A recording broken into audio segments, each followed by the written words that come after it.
আমাদের এই অঙ্কটা আছে দেখুন 18x অনুসম 30 মোট 42 বসাবো তো 6 দ্বারা কি 30 বিভাজ্য না বিভাজ্য আছে দেখে 6 দ্বারা বিভাজ্য দেখে ঠিক 6টা সমাধান আছে।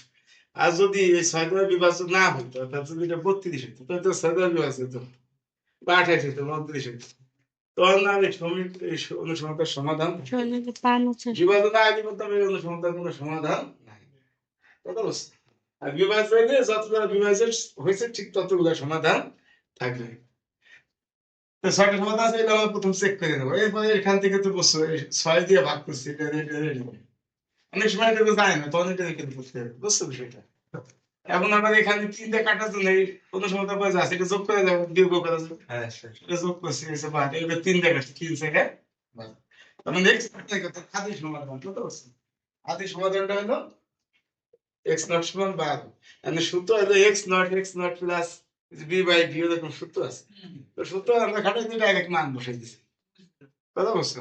মানে আসলে কি বিষয়টা এরকম প্রথম সাইন না এরপরে 7 যোগ করে দিতে হবে মোটের পরে 7 না 4 আর 7 আর 4 11 11 আর 7 18 আর 7 25 আর 7 32 আর 7 29 চাই থেকে কোন পর্যন্ত 42 এর আগ পর্যন্ত এর সাথে 7 যোগ করলে তো আবার 42 কে ক্রস করবে ক্রস করবে না এই জন্য ওই বেলা যাওয়া যাবে না যদি সময় না তো এইভাবে বসাই দিয়ে গেলে হবে এইটা দিয়ে আবার অন্য সমতা দিয়ে দেখছি x হলো সমান 4 মোট এত ওই প্রশ্ন যেমন মোট 42 আছে ঠিক এই সংখ্যাগুলোই মোট দিয়ে দিচ্ছি